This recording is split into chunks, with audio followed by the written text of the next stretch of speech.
We act as if executive functioning skills are an inherent quality, and they're not.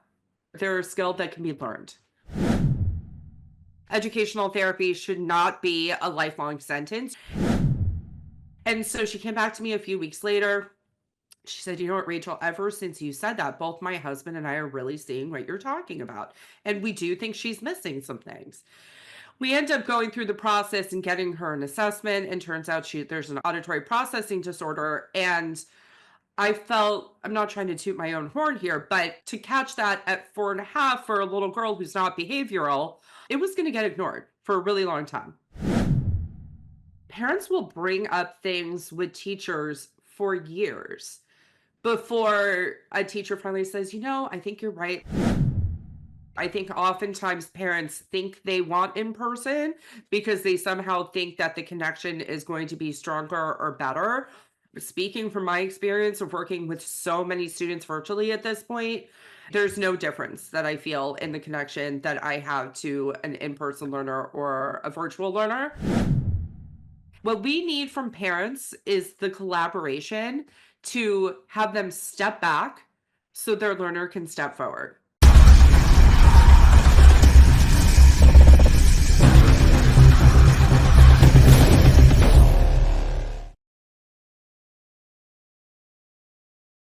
Hi, Rachel. Thank you so much for joining us here on the Education on Fire podcast. Great to chat to somebody who's a fellow podcaster. It happens every now and again, and it's nice that somebody's got a bit of an insight of what that's like. And also, I always find it great being a guest because it's a different feeling, isn't it, than being a co-host or a host It's so yourself. nice being a guest, and thank you so much for having me. Oh, brilliant. I'm really looking forward to this because you're obviously helping so many different people. So why don't we start with educational therapy in terms of what that is and maybe how that's different from tutoring or what people's sort of preconceived conceptions may be. Perfect. Thank you, Mark, for having me and for creating this platform for us to have this conversation. So my name is Rachel Kapp. I'm a board certified educational therapist, and I'm based in Los Angeles, California. And a little bit about educational therapy. So as educational therapists, we are focused on helping learners where they are, meeting them where they are, helping them learn the skills and the strategies of studenting in order for them to become independent and autonomous. There's a few things that makes us really different from a tutor. The first is we're not really interested in the content. We will use the content to teach them skills and strategies, but it doesn't really matter what the learner is using. Our primary focus is how is the learner taking in information and then how they're sharing their knowledge. And let's work out any inefficiencies. Let's work out any sort of learning differences or medical diagnoses. Another thing that makes us different from a tutor is we're trying to work ourselves out of a job. Educational therapy should not be a lifelong sentence. You can always have a tutor because the subject matter is new. It's always novel. It's always new for the learner. Our job is to help them figure out how to hold themselves up rather than having another adult or another teacher or another mentor helping to hold them up. We're often the last stop. Oftentimes parents will try tutors because obviously that's what everybody knows. Not everybody knows about educational therapy. So they'll try content area tutors, but we kind of take our approach and to the next level. We all have a higher ed degree in learning in special needs or a certificate of some equivalency.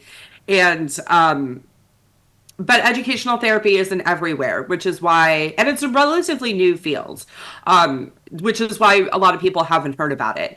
So ed therapy is really located in Los Angeles, San Francisco, Dallas, Chicago, and but it's expanding.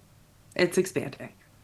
And I guess that probably takes us very nicely into the whole kind of idea of the virtual world in terms of, like say, you've got the opportunity for one-on-one with it. We were obviously in a local area, but very different in this day and age with the virtual world as well. So take us into the kind of maybe the differences between in-person and virtual and how you've kind of made that work for what you've put together. It's a really good question.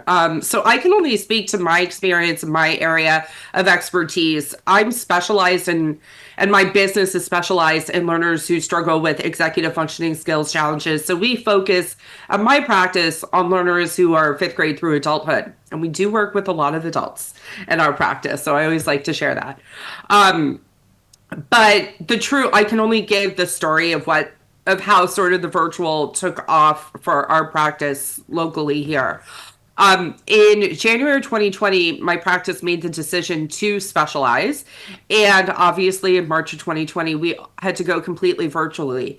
And candidly, that wouldn't have been the direction that I would have taken my practice in. I had some limiting beliefs around the virtual work, and COVID obviously forced us to explore it more. I should also add that educational therapists don't have licensure. So we're not like a marriage and family therapist that's only licensed to practice in California or in New York. We can work with learners wherever they are. So the virtual work has been extremely meaningful, extremely effectual, and and it's in my estimation. I mean, we made the decision last year that we're going to completely embrace virtual. We do not offer in-person sessions anymore. The work is meaningful, the work is collaborative, and the connection is there. I think oftentimes parents think they want in person because they somehow think that the connection is going to be stronger or better. Um, Speaking from my experience of working with so many students virtually at this point, there's no difference that I feel in the connection that I have to an in-person learner or a virtual learner. I will say that there are certain specialties within educational therapy, people who are maybe working on helping learners to decode and learn how to read, that it probably would be beneficial to be in person. But for the work that we do at Kapp Educational Therapy Group, there's no market difference. So we've completely embraced the virtual world. And it is fascinating, I think, that sort of sense of in-person and virtual, because I spend a lot of my time sat here in the virtual world, and I've got really, really important relationships with people that I might only see once or Exactly. twice a year. But Exactly. we're chatting all the time, we're meeting all the time, we're kind of building businesses all the time.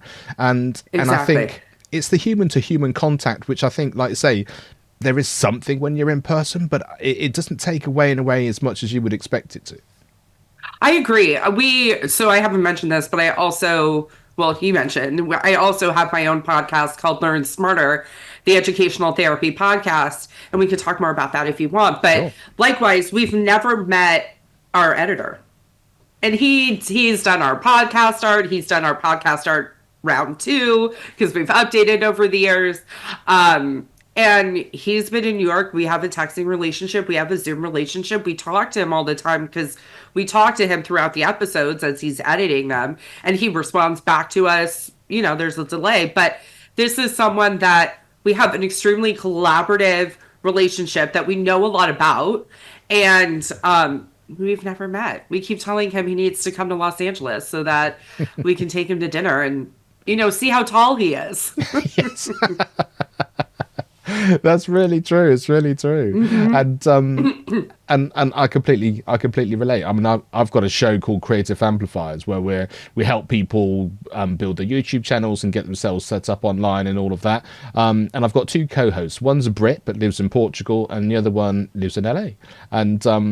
And we met in person at an in-person event, but actually our relationship, apart from the two or three other times we've met in person, is completely virtual. And yeah, it's a fascinating world, and I think especially young And people as I well. bet you feel connected, and it's quite, I mean, when you're doing a business venture or building something with somebody, it's quite an intimate experience, right? And to not have that in-person interaction, but still feel like this is a person who knows me. This is a person who understands me. This is a person who knows my strengths and weaknesses. It's really, I'm grateful for it. I'm grateful for the opportunities that the internet has provided, Yeah, and I embrace it. yeah, for sure. And like I say, podcasting is a great example of that, isn't it? We're able to have conversations to share the work of people who you'd never be able to get face to face with. And so it's It's absolutely the best fantastic, part. let alone the fact that you've got people in your ears on their walk, the gym, doing No, housework or whatever it is. it's such an intimate relationship. And I know that I've had that because I'm a big podcast listener myself. And so that relationship is so intimate. And I've had, the point of my podcast wasn't to necessarily bring clients into the practice. It was to expand awareness and access to the work that we do. I deeply believe in access and equality of access. And so, but it's funny when you do come across those people who will ask you really specific things about your life that you don't even remember saying on the podcast. And I had a former client was like, "So what happened with the blinds at your house?" And I went, they're yeah, we solved the problem or whatever it was." And I'm like, "How did you know about that?" She's like, "Oh, you mentioned it in this episode." And I'm like, "Oh, we recorded that episode 6 weeks ago, but thank you for following up." Yeah. Like, I didn't even remember saying it. And I think is a really great example of that, of the essence of what we do, because you can look at the website and the websites look fantastic and it gives you loads of information, but even just hearing that sort of story Hearing brings the someone's voice, yeah. personality and the relationships to the fore, doesn't it? And you can't do that any other way, really. Yeah. It's a great meet. I love podcasts. So in terms of how you kind of built it out, you sort of talked about how you sort of the virtual world came and COVID and that kind of thing. But what was the sort of the essence of wanting to start the business in the beginning, and that sort of acorn moment before it sort of started to flourish? Yeah, I actually want to even go back further. I think it would be meaningful to sort of talk about my trajectory and how I found educational therapy, because I do think it's a combo of educational therapy found me and I found it. So after I graduated from college, I went to UC Berkeley, go Bears. And after I graduated from college, I really didn't have a plan. I was a highly motivated, highly competitive student, and my goal was getting into college, which I know a lot of families can relate to. I hadn't really given a lot of time or attention or thought into what was going to happen once I graduated. So I ended up moving back home, and I'm just like, I gotta work. I'm a person who thrives with structure. I'm a person who thrives with accountability. I'm a person who thrives being busy. And I say yes to a lot of things, and I'm learning to say no, but I say yes to a lot of things. And so I actually wound up teaching preschool for about 7 or 8 years. I loved it. I loved being with the little kids. I was teaching pre-K. It's a really fun age. Actually, my older son will be entering pre-K in the fall. I'm really excited because it's just such a fun age. They're intentionally funny. They are still young and they need you, but there's a level of independence there that maybe is not there yet at 3.5, which is how old he is now. And I loved the work. I had one student who I was doing a circle time, and I was noticing after many, many weeks, she was a little girl, and I was noticing she's not attending to what is being shared at circle time. And that's when we're giving new information, that's when we're teaching, we're talking about things. But she wasn't a behavioral problem, right? She was sitting there, she was completely um, looking at me and paying attention to me. But if you asked her what was circle time about, she would give a very kind of it was never correct, the answer that she would give, or she would just look at me. So I casually, and there's a science to how you talk to parents about these things, but I casually said to her mom, "Have you noticed that when you give her verbal information, maybe she doesn't, you have to give it to her a second time, or she's not quite taking it in?" And she's like, "We really haven't noticed, but let me pay attention." And so she came back to me a few weeks later. She said, "You know what, Rachel, ever since you said that, both my husband and I are really seeing what you're talking about. And we do think she's missing some things." We end up going through the process and getting her an assessment, and turns out there's an auditory processing disorder. And I felt, I'm not trying to toot my own horn here, but to catch that at 4.5 for a little girl who's not behavioral, it was going to get ignored for a really long time. And the gap would, the learning gap and the achievement gap would have been really big for her by the time it was caught. And so I started exploring how kids learn more. And I knew that I was coming to the end of my time teaching preschool. I had done everything that I could do at that point. I was a mentor teacher. It had really given me a foundation in explicit instruction, which segued perfectly into educational therapy. And I found my master's program and I started going. And 3 years later, I graduated because I was working many jobs full time. I was still tutoring. I'd been tutoring since high school. Um, and I was 27 at the time. I was already dating my now husband, but our lives weren't completely merged yet. And I knew it was the time. I knew that I wanted to be in business for myself. I wanted to work for myself and have that sort of flexibility. I come from a family of entrepreneurs, and so it wasn't such a big leap, but it was scary. It was scary. And then I started the practice in January of 2016. By 2017, I was expanding.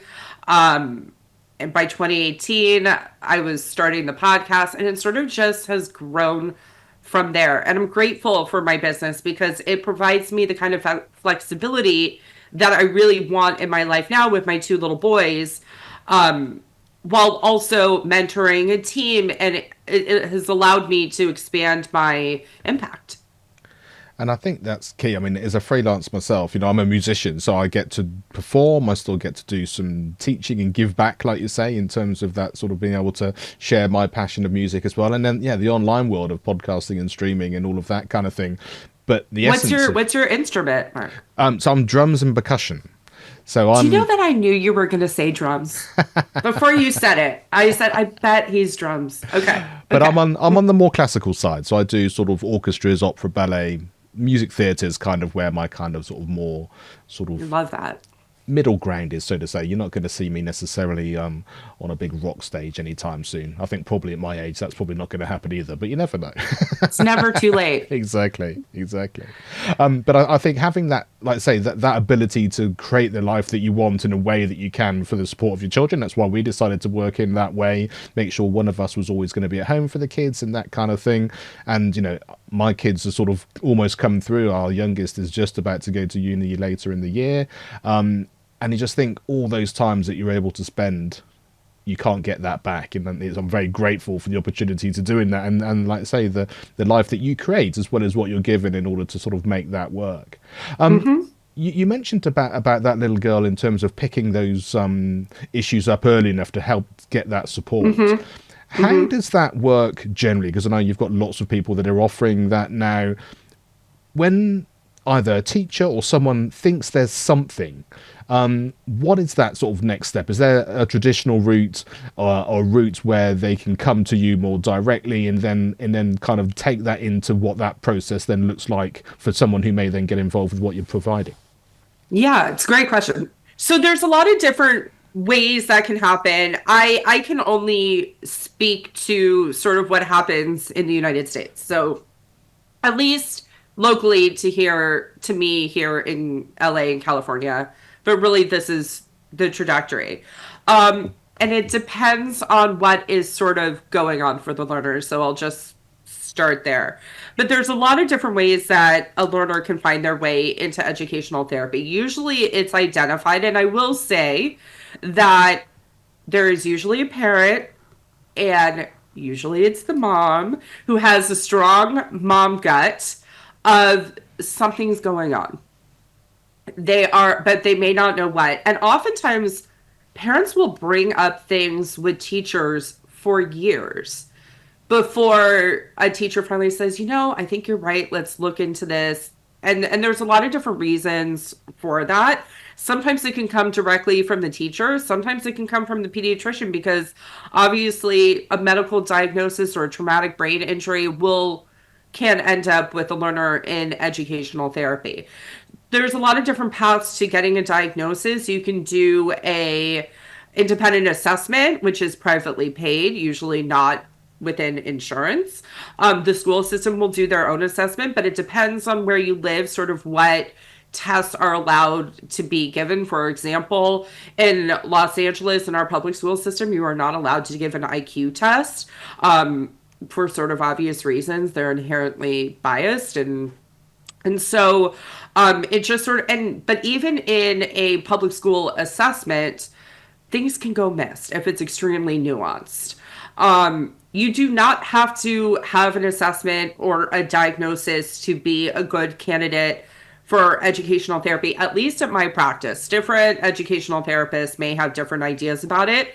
Also, educational therapists can administer some assessment tools and assessment tests. I personally do not do that because there's really good, much better qualified people to do that sort of deep retrospective work and introspective work. And so there's a lot of different ways that a learner can go about figuring out who they are as a learner. So there's not one path, but I always say, at least in my practice, if you have a learner who's not meeting expectations, who is habitually not prepared for their day, who is shocked on Sunday night at 11 o'clock that there's an essay due the next day, who does the assignment but doesn't turn in the assignment, who's taking too long on minor homework that should just be like a give me assignment, but they're spending hours in it and they can't differentiate what's important and what's not important. That's a good candidate for educational therapy. If you have 200,000 emails that you've never read, that's a good candidate for educational therapy, at least a Kapp therapy group. Those are our peeps. So when someone then comes to you, take us through the process of what they would expect in terms of, like, say, that first meeting and then sort of the process through, because I guess each session is going to be different, bearing in mind everyone's individual, and that's kind of sort of what you're trying to produce. Great question. So we've already had the conversation and we've determined that they're a good fit, that we're a mutual good fit. There are 3 phases to how our process works at my practice. The first phase is we are building out their foundational system. So a system for managing their time, a system for managing themselves physically, and a system for managing themselves digitally. We are very upfront and clear with parents in those first 4 to 6 sessions that it takes to create those foundational systems, that we're not dealing with late homework. We're not studying for tests. You have to have those systems in place to have a strategy for dealing with that late homework and preparing properly for that test. So those are the foundational systems that need to be in place. Then they move into the second phase of our work, which we are teaching them to maintain those systems. This is something that our population that we work with at Kapp Educational Therapy is very, very, we call it internally, like they're famous for this. So learners who struggle with executive functioning skills challenges are kind of similar in this way, in that they are always seeking out and looking for novelty. So this is a population that will find a new app and they'll be like, this is the app that's going to solve all my problems. Or their parents are going to Staples, Amazon, and buying all the organizational things, right? But their kids aren't using them and their kids aren't maintaining them. So we are teaching them in the first 5 to 10 minutes of every session how to maintain those executive functioning systems, because they are not going to do it independently without accountability. And then we spend the remainder of our time focused on what we call the nitty-gritty of our learning. So things that are tricky for our learners are things such as written expression, reading comprehension on non-preferred literature, struggles with task initiation. That's a nice way of saying procrastination. Issues with understanding the assignments and understanding what's asked of them, focusing on substance over style. This is a population that loves to focus on the style over substance. So if a teacher gives them an opportunity to create like a PowerPoint slide, for example, they're going to start and spend 80% of their time making sure the slides look beautiful. But they have not spent any time thinking about what they're going to put on the slide. We are going to focus on study skills. We are going to focus on self-advocacy. And then they will gradually move into the third and final phase of our work together, we're looking for 5 things internally at the practice. And this is how we know when we can graduate a learner out. So we want them to do 5 things. We want them able to independently maintain their systems without coaching from us. We want them to be able to predict what is challenging and why, meaning we really want them to have a sense of who they are as a learner. We want them to be able then to self-select the appropriate strategy for that challenge. We want them to be able to advocate appropriately with the adults in their lives. And we want them to know what to do when they don't know what to do. And that's when we start to have the conversation as they're approaching mastery on some of those skills, if not all of those skills. That's when we start to have the conversation about scaling back the amount of sessions per week and giving them a little bit more of an opportunity to be independent. Families never want to scale back sessions. Why? Because good intervention from our practice means that family and home life has improved. So they're scared to pull back on those sessions. But the reality is the sessions have been effective and they've learned what they've needed to learn.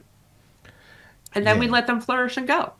Amazing. And I think that's such a well encapsulated picture there of how that works, and you can see how supportive it is. But I think, like you said, I can sort of identify with what you said about the kind of the letting go at the end, because you get comfortable again, don't you? And you think Yes. everything's working, everyone's gained the skills that they want and what they're trying to do. But of course, the reality is we're trying to make everybody as supportive of themselves, whatever their age, and like I say, supportive going into their adult life as well, or certainly into the next phase, or how they're doing that. And what are the sorts of conversations that sort of help that? You know, if there's a parent that's sort of talking to their child, what's maybe a conversation that they had when they were really struggling before they understood some of this stuff, compared to the sorts of conversation maybe they'll have, like say, as they're about to sort of leave and take their own sort of steps? So I thank you for asking the question. It's such a smart question. Because yes, we're working with the learner themselves, but we're working with the whole family system. And the goal of intervention should be that family and home life improves, but really that the parent and child relationship improves. There can be a lot of tension around learning and there can be a lot of misunderstanding around learning. So we have a fundamental belief in the practice and we ask parents to join us in this belief and understanding, which is tricky and can take some time. But our belief is that when learners can do something, they will. And when they're not meeting expectations, they're not doing what you think they should be doing, they're procrastinating, or it's a no word in our practice, but parents will often say their learner is lazy. No, they're not. If they could do it, they would, because all learners, we are born wanting to please the adults in our life. We want to please our parents, we want to please our teachers. And if we're not, and we're not meeting expectations, there is a reason. And the reason is that it's hard. So we ask parents to sort of shift their understanding of their learner into, and if they could, they would. And if they're not, let's get curious and not punitive. So we really do have to have a highly skilled conversation with the parents. And we set this all up in our getting started session with families, which is the very first session you're going to have with your clinician. And we sort of set up, these are the questions you're allowed to ask your learner. What we need from parents is the collaboration to have them step back so their learner can step forward. And there has to be sort of it's a fine line, it's a tricky dance that we're doing with these families, but what that means is the parent has to be comfortable that there might be some failure in that, but that their learner will learn, and there might need to be some boundaries in that. But we only encourage parents to ask their learner 3 questions every day, which is, are your systems updated? What do you need to accomplish, and what's your plan for that? Meaning, I don't really want our parents going into the online portal system, and sort of navigating that on their own, and then going to their kid and saying, this is what you have to do. Have you done this? Like, this is what you're missing this. Have you asked your teacher about? So sometimes we have to do things like, and this is rare, but sometimes we have to do things like change the password on the families so that they can stop, because it can be a little bit of an addiction of sort of monitoring. Look, the portals are never going away. but they have to be used as the tool that they are and not as a tool for damaging your relationship with your child. It's really hard because, at least in our population of learners that we work with, they struggle with executive functioning skills. So if you see your learner struggling with executive functioning skills, you as a parent will start to do the executive functioning for your kid. And that's normal and totally understandable, but it does create conflict. Most learners don't want their parents operating that way, and most parents don't want to be operating that way either. And that's what we tell the kid is like, no, they've graduated from school. They don't want to be doing this again. They want to be your parent. And if you're in those final years before you go to college, they don't want their relationship with you to look like that either. So we work on sort of helping the whole family adjust under our guidance. And I think the simplicity of that in the complexity is really fascinating, and I Yeah. think that sort of having that bird's eye view, like I said, to be able to step back and understand it in its most fundamental way, like you say, just by offering two or three things to be aware of, and then you don't need to get into the weeds and, like you say, all the things that come from that as well. And I think that applies to everybody as well. It's very easy, and then, like you said, as a parent wanting to help life be easier for your child, and so it's easier to do it for them, but they don't learn. And But they don't that's learn. true. And also, these are parents that deeply identify with their child's learning experience. So we always say the apple doesn't fall far from the tree. Oftentimes, one or both of the parents can relate to these challenges, or, and this is honestly more common, depending on which parent we collaborate with more, they accuse their partner. This is my partner. And I already have to do this for my partner, and I don't want this for my child, and they don't want it for them, and I'm highly organized and I'm highly structured, but there's a reason your partner partnered up with you if your strengths are different than theirs. And so parents will have one of two reactions to sort of their kids studenting, which is, I figured it out, so they don't need extra help. Like, just let them figure it out. Or I wish I had had this kind of support. I wish this had been something that was available to me because they got the message. Because when you don't know better, you can't do better. They got the message as adults that they were lazy, that they weren't smart, that they didn't care about school. And the truth is none of that is likely true. It's just these executive functioning skills challenges were getting in the way of accomplishing and achieving what they wanted to. And do you also think that the modern system as it is, with the testing and all the kind of sort of the under the microscope kind of thing, also isn't helping either? Because Yeah. you have to be a certain way, you have to achieve this by this way, you have to do it in this particular way, which we know makes no sense for so many people. So the understanding who you are and what you're trying to do within the system, let alone doing it in terms of life to help you outside of that system, and seeing how those two things kind of, they do a merry dance even in the world that we're in now, that must be a really beneficial thing, just to open that door, like you say, in that conversation. I mean, you're absolutely right. The way that we have structured learning, and then we have structured demonstrating your knowledge, is really, really tricky. We talk about all the time that we just have to get this kid through, frankly, to college. And if we can get them through, then they can start taking classes on what they like. They can start taking classes at a time of day that is more beneficial to them. And now they can go really, really deep into their zone of comfort and into their zone of interest. And so, yes, the world is not set up. And there's also, frankly, no good way to assess a learner's knowledge or have the learner have the opportunity to demonstrate their knowledge without executive functioning skills sort of interfering. So we always say knowledge is one really, really, really small component of what's being assessed. It's, can you answer all the questions? Can you manage your time properly? Did you have your notes in the right place? Were they organized and structured the way the teacher said they wanted them? Can you recall information at the right moment, at the right time? All those are, I have this great, I do a lot of presentations and a lot of speaking, and I have this great slide where it's like, okay, this is the grades equation. right? And knowledge plus executive functioning skills equals the grade. And here's knowledge, that one small thing, and then all these other things fly into the screen of what is actually impacting the grade. Does your learner show up to class on time? Right? Like that can be a time management issue. They don't know how long it's going to take for them to go to their locker, get the information they need, make the right selection at their locker, and then walk cross campus to get to class on time. Well, now your grade's impacted. That's an executive functioning skill. That has nothing to do with knowledge. And then parents get frustrated, right? Because those are the easy points to get.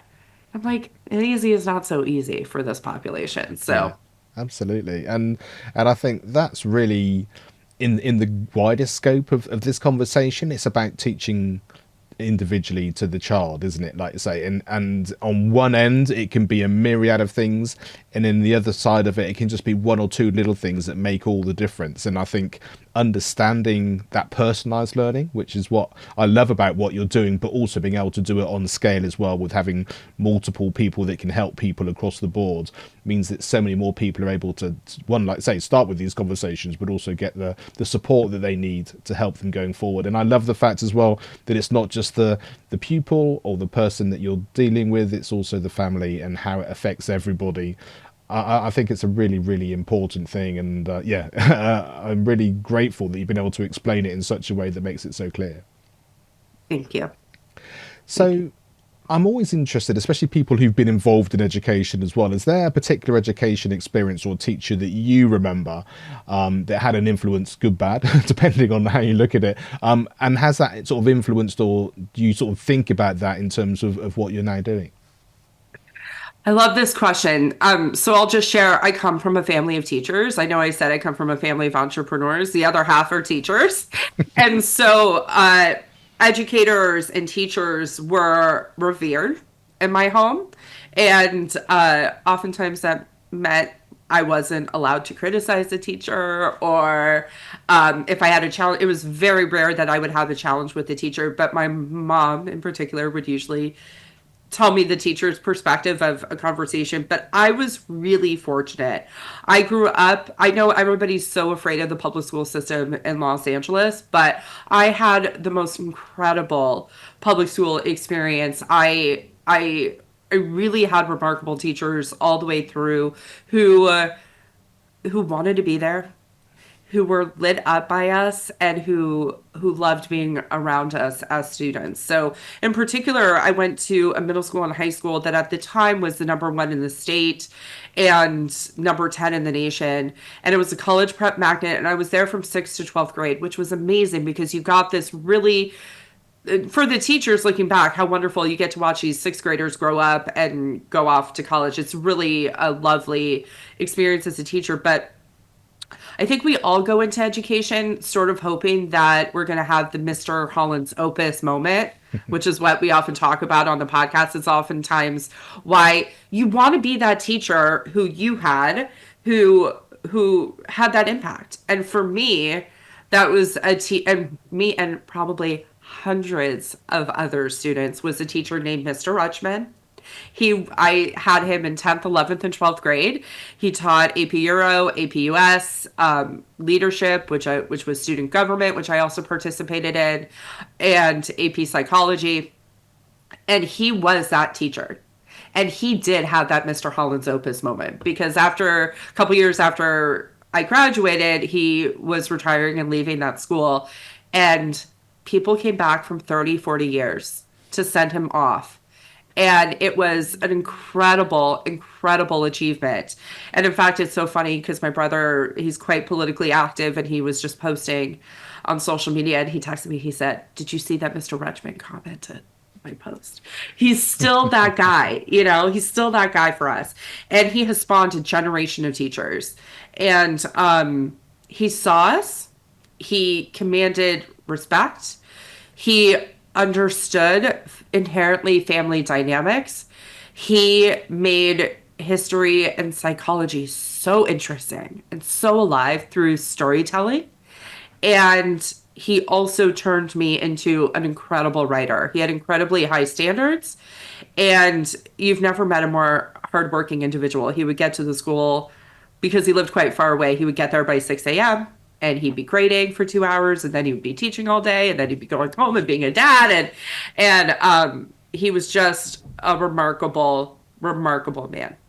Amazing. Is a remarkable man. Yeah, and it's so great to hear that, and I love the themes that run through the podcast, because that theme about being seen, about being heard, and like say the storytelling and the understanding, it's never about they got me to do this one particular way of learning and that kind of thing, No. because everyone's different. And like you say, in your experience, you're working with people in a certain way to help them. It's always about the essence of what we're doing and who we are and how we do that. So yeah, it's fascinating and brilliant to be able to hear that. Is there a great piece of advice you've been given, or indeed a piece of advice you might give your younger self now, looking back, that would be helpful for people? I love this question, and thank you for asking. I think I would tell my younger self to relax and have a little more fun. I shared, I was a high achieving, highly motivated student. And that was the design of the middle school and high school that I went to. It was a college prep magnet. It was to get us in, and get us in it did. But I I didn't spend a lot of time or energy thinking beyond of what I wanted the rest of my life to look like. I really only had my life planned up till 22. And that's a scary thing. And it was a lot of hard work in my 20s of sort of figuring out who I wanted to be when I grow up. I still don't know who I want to be when I grow up, but I know that I really like where I am now. But I wish I had had more fun. I did have fun in college, everybody, but I wish I could have relaxed a little bit, because at the end of the day, frankly, nobody cares where I went to college. It's never mattered.